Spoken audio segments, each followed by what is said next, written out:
It's not like I needed him or even wanted him, but it was an opportunity, and I thought, okay, I'm going to make the best out of that opportunity. But when Bret got to WCW, he wasn't the same Bret Hart that he was in WWE.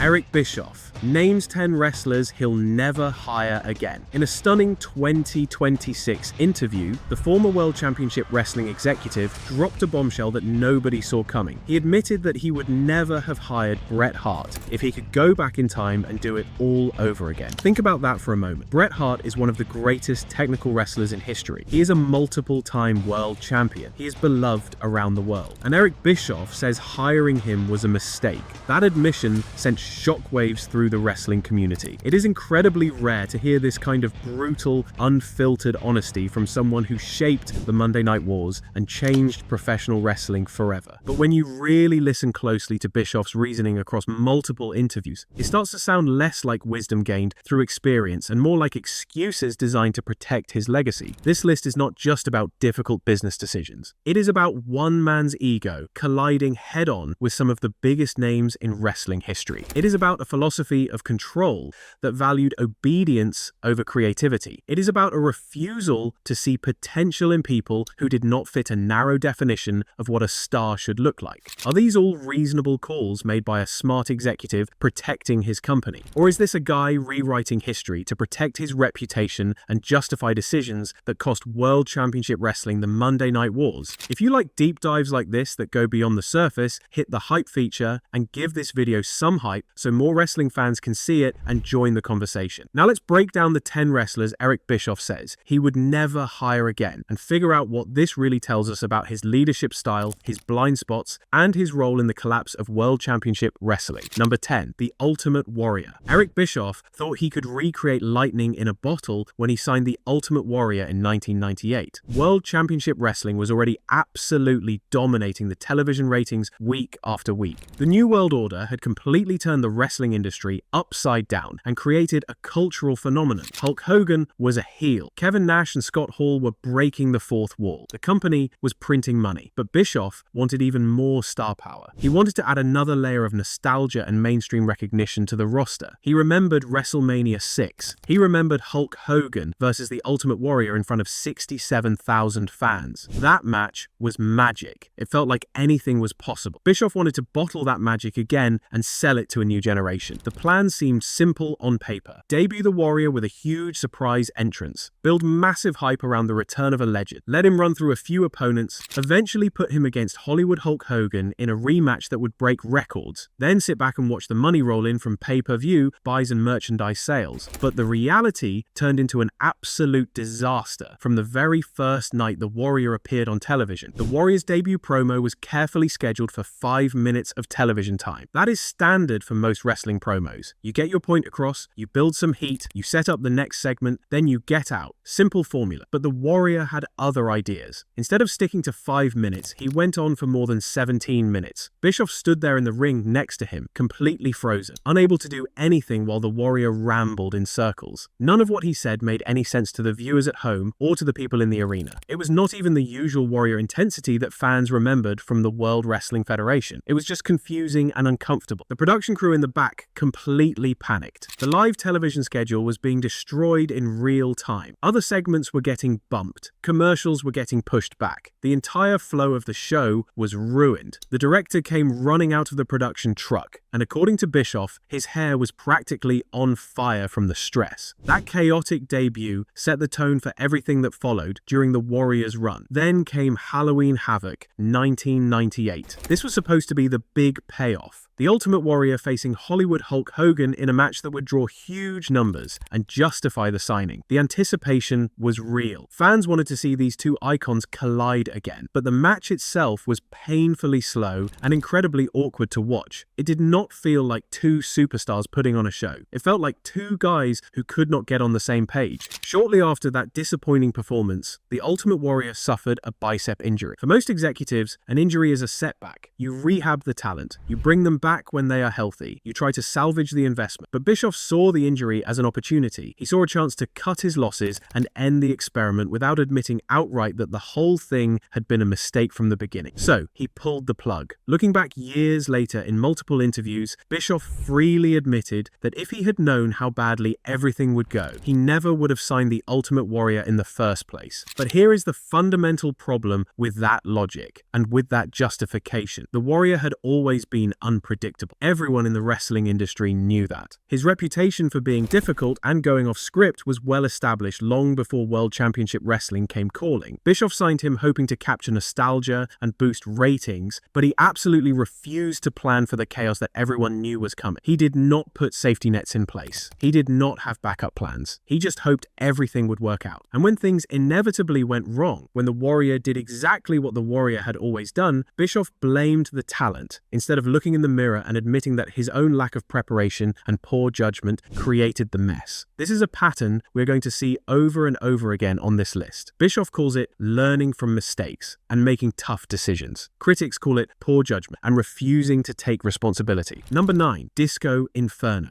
Glenn Gilberti played one of the most entertaining comedic characters in World Championship Wrestling during the mid to late 90s. He was Disco Inferno, a goofy Saturday Night Fever throwback, who danced his way to the ring wearing ridiculous outfits that looked like they came straight out of a thrift store time capsule. He lost matches constantly. That was part of the joke. But he entertained the crowd and gave them something fun in between the serious main event angles. People genuinely enjoyed watching. In 1997, Eric Bischoff personally gave Disco a direct order. He wanted Disco to lose a singles match to Jacqueline on an upcoming pay-per-view event. Jacqueline was an incredibly talented female wrestler who was breaking down barriers in an industry that had historically been completely dominated by men. She could work, she could talk, she had legitimate credibility. The booking decision was designed to create unique heat and controversy. It was meant to show that in the new World Championship Wrestling, anyone could lose to anyone if the story made sense. It was supposed to be progressive and interesting, but Glenn Gilberti absolutely refused to do it. He told Eric Bischoff directly to his face that losing to a woman on pay-per-view would be a career killer for him. He truly believed deep down that it would completely destroy his credibility with the audience. He thought fans would never take him seriously again, even as a comedy character. He was convinced that once you lose to a female performer, male wrestlers would never respect you in the locker room. So he drew a very clear line in the sand and said no. This was not a polite negotiation. This was a refusal. Eric Bischoff did not hesitate. He did not try to talk it through. He did not ask for a compromise. He fired Disco Inferno immediately. No warning, no second chance, done. Bischoff took the time to explain his reasoning in multiple interviews years later. He said that once the creative team explains the plan and lays out the logic behind a booking decision, saying no becomes a slippery slope that can destroy the entire structure of the company. If one mid-card wrestler can stand up and refuse a match, then suddenly everyone else in the locker room will think they can do the same thing. People will start picking and choosing which jobs they want to do. The authority of management will completely crumble. The locker room will become impossible to control. Chaos will take over. So Disco had to go. It was not personal, it was structural. Bischoff even acknowledged in hindsight that Disco was actually very good at his job. He was funny. He understood his character better than most people on the roster. He knew how to get a reaction. He was a professional. But refusing the match with Jacqueline crossed what Bischoff loved to call the no-fly zone. That phrase, no-fly zone, became Eric Bischoff's favorite way to describe his rigid boundaries. It was his North Star. Once you cross it, you are finished. There is absolutely no second chance. No conversation, no path back. You are permanently done. The massive problem with this philosophy is that Bischoff treated every single refusal exactly the same way, regardless of context. He did not care whether the talent had a valid point. He did not care whether the booking actually made sense for the character. He did not care whether there was a better solution. He only cared about one thing: control, maintaining his authority, making sure everyone knew he was in charge. Now, was Disco Inferno wrong to refuse the match? Maybe. The match might have been funny, it might have worked. Or maybe Disco was actually protecting his character in a way that made perfect sense for the time period and the audience. We will never know because the conversation ended the moment he said no. Either way, Eric Bischoff made an example out of him. He wanted to send a crystal clear message to every single person in that locker room. Final creative decisions are completely non-negotiable. You do not get a vote, you do not get input, you do what you are told, or you leave. Bischoff frames this as strong leadership. Critics see it as a power trip and a fundamental inability to collaborate. separate. Number 8. Triple H. Paul Levesque was quietly let go from World Championship Wrestling in 1995 without much fanfare or explanation at the time. He had been working under different names during his tenure there. First as Terror Rising, which was a terrible name that went absolutely nowhere. Then as Jean-Paul Levesque, playing a snobbish French aristocrat character that also failed to connect with audiences in any meaningful way. Eric Bischoff and the entire management team looked at Levesque and saw exactly one thing: a solid hand, a utility player, someone who was reliable and consistent but completely lacked the explosive star power and mainstream charisma they were desperately searching for during that era. He could work a good match, he understood psychology, he knew how to tell a story in the ring, but none of that mattered to Bischoff because Levesque did not look like a megastar.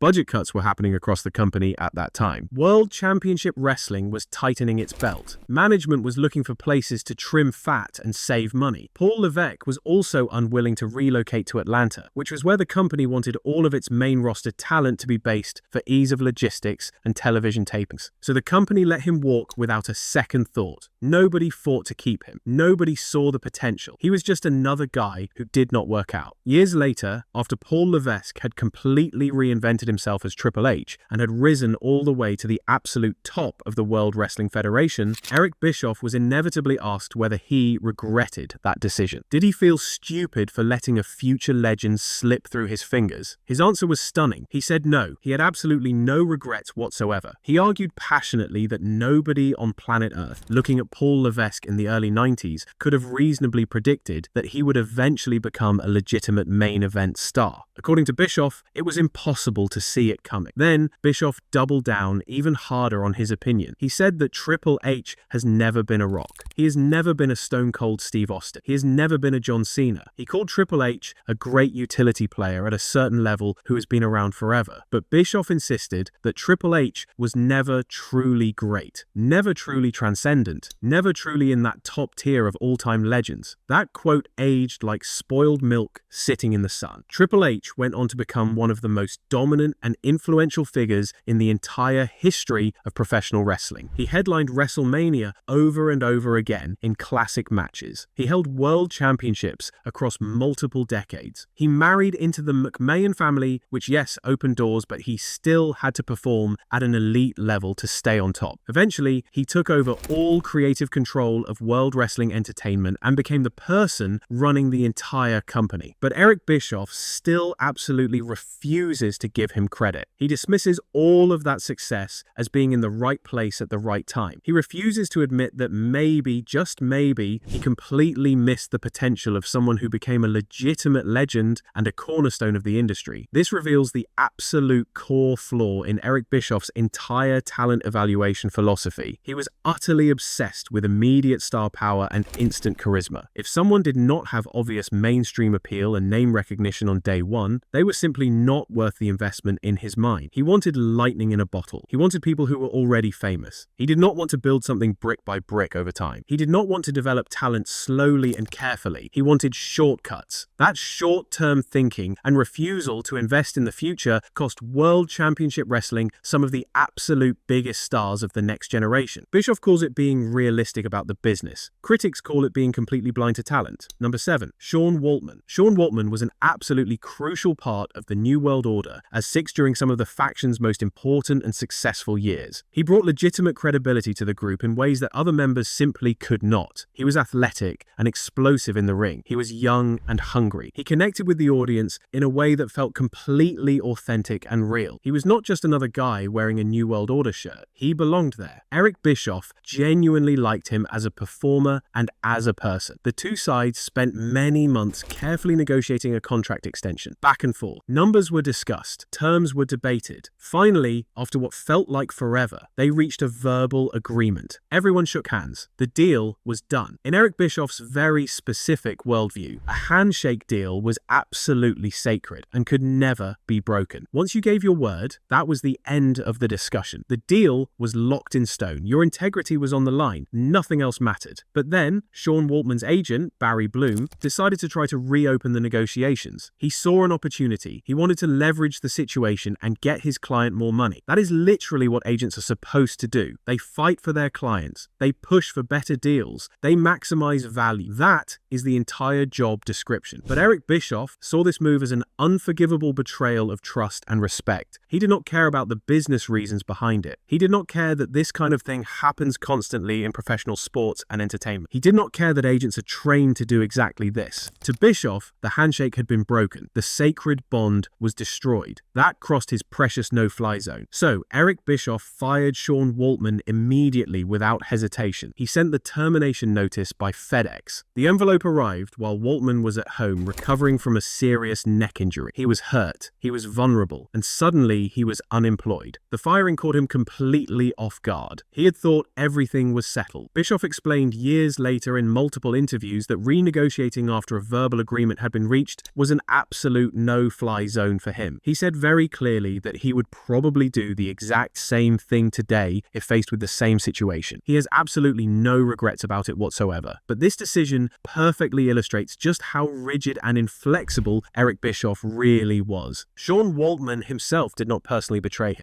His agent did what all agents do every single day. They negotiate, they push, they try to get more. That is business. But Bischoff could not separate the business side from the personal side. He took it as a direct insult to his character. He reacted emotionally instead of strategically. And because of that emotional reaction, World Championship Wrestling lost a talented young performer who went on to have significant success in the World Wrestling Federation as X-Pac, alongside his best friends in D-Generation X. Bischoff treated the entire situation like it was a war. You were either completely with him or you were totally against him. There was absolutely no middle ground, no room for nuance, no space for conversation. Bischoff calls this having uncompromising standards. Critics call it being impossibly stubborn. Number 6, Raven. Scott Levy created and performed the character of Raven in both Extreme Championship Wrestling and World Championship Wrestling. The character was unlike anything else in mainstream wrestling at the time. Raven was dark, moody, and deeply cerebral. He was not a muscle-bound superhero. He was not a screaming madman. He was something different entirely. He quoted Edgar Allan Poe. He sat in corners contemplating existence. He built a cult-like stable of misfits and outcasts called the Flock. The character had genuine depth and complexity. Fans who connected with it really connected with it on a deep emotional level. But Eric Bischoff never believed in the Raven character for even a single second. He thought Raven was way too niche and too specific to ever work on a national level. He called the character C-level at best. He said it was too intellectual and too cerebral for mainstream wrestling fans who just wanted to see big guys punch each other. Bischoff wanted larger-than-life comic book superheroes and villains. He did not want psychological complexity or layered storytelling. One day, Eric Bischoff held a meeting in the locker room. He was incredibly frustrated with the constant stream of complaints coming from the roster. People were endlessly unhappy with their booking. People wanted more money. People wanted more television time. People wanted creative control. Bischoff was completely tired of hearing all of it. So he issued a challenge to the entire room. He told everyone very clearly that if they were genuinely unhappy working for World Championship Wrestling,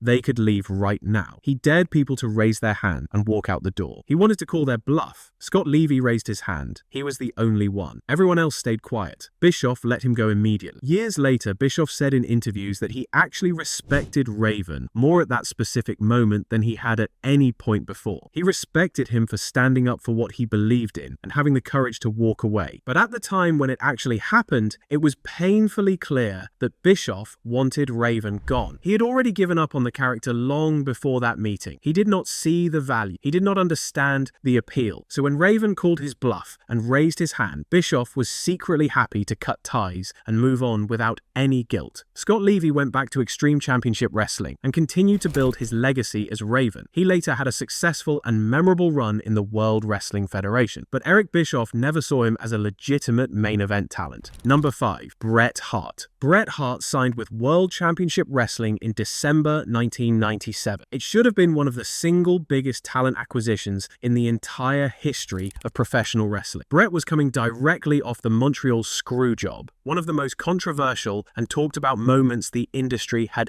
ever seen. He was a global icon with name recognition in every corner of the planet. He was beloved in Canada, where he was treated like royalty. He was respected worldwide for his technical brilliance and his storytelling ability. He had main evented WrestleMania. He had carried companies on his back. This should have been a home run signing that changed everything. But Eric Bischoff admits freely now, almost 30 years later, that signing Bret Hart was one of the biggest mistakes of his entire career. He calls it a lose-lose-lose situation. Nothing good came out of it whatsoever. Not for Bret, not for World Championship Wrestling, not for the fans. Everybody lost. The company lost money. Bret lost momentum. Fans lost interest. It was a complete disaster. Bischoff admits something even more stunning. He says that the company did not actually need Bret Hart at the time of his signing. World Championship Wrestling was already absolutely dominating the television ratings week after week. They were beating the World Wrestling Federation consistently. The main event scene was completely crowded with the New World Order. Hollywood Hulk Hogan was the top star. Kevin Nash and Scott Hall were huge. Sting was still a major draw. There was no room at the top. Bret was signed primarily as a defensive move. He suddenly became available after the Montreal Screwjob. So, World Championship Wrestling grabbed him to prevent the World Wrestling Federation from bringing him back. That was the main reason. Not because they had a plan, not because they needed him, just because he was available and they did not want Vince McMahon to get him back. But there was absolutely no real plan for what to do with him once he arrived. Bischoff blames Bret for not advocating for himself more aggressively. He says that Bret was emotionally crippled after everything that happened in Montreal. Bret felt betrayed by Vince McMahon. He felt humiliated. He was angry and hurt. Bret Hart did not push. He did not fight. He trusted that management would take care of him. He was wrong. So he was given terrible storylines that made no sense. Eric Bischoff said very clearly that he would never have hired Bret Hart if he could go back in time and do it all over again. Number 4, Ric Flair. Ric Flair is widely considered one of the greatest professional wrestlers of all time by virtually everyone in the industry. He is a 16-time world champion. He main evented arenas around the globe for decades. He is a living legend whose influence shaped generations of performers. But his personal relationship with Eric Bischoff was absolutely toxic from start to finish. It was filled with lawsuits, public humiliation, and genuine personal hatred that lasted for years. In the late 90s, Ric Flair missed a World Championship Wrestling television taping. Eric Bischoff sued him immediately for breach of contract. The lawsuit was for $2 million,